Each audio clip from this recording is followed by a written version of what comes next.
देश के गांव में स्वास्थ्य पर खर्च होने वाली लागत कर्ज की एक बड़ी वजह है।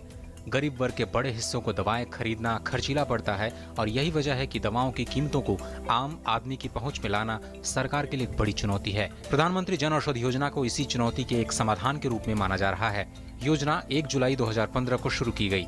सरकार आम नागरिकों पर दवा पर होने वाले खर्च का बोझ कम करने के लिए देश भर में 3000 जन औषधि स्टोर्स खोलने जा रही है। सरकार द्वारा बनाए गए इन जन औषधि स्टोर्स पर सस्ती जेनेरिक दवाइयां उपलब्ध करवाई जाएंगी। सितंबर के अंत तक देश में 400 ऐसे स्टोर्स खोले जा चुके हैं।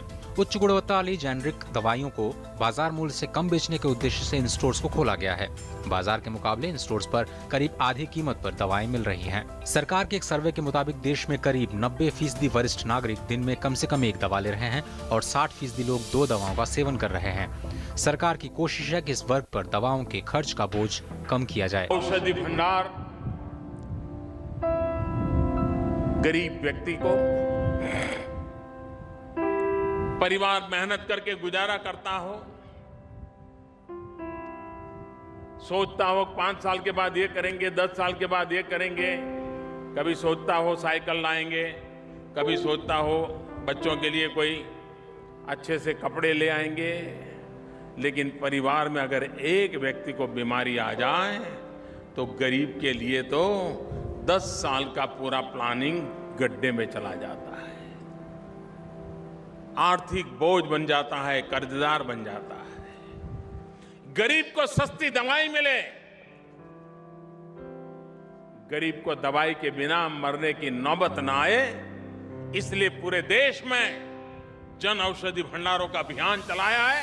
हाल ही में प्रधानमंत्री ने देश के वैज्ञानिकों से डेंगू और चिकनगुनिया के लिए सस्ती दवाएं विकसित करने का आह्वान भी किया। गांव में इन बीमारियों की जांच के लिए सस्ती मेडिकल किट्स को भी विकसित करने के लिए प्रेरित किया। दवाओं की कीमतों को काबू में रखने की जिम्मेदारी नेशनल फार्मास्यूटिकल्स प्राइसिंग अथॉरिटी को है।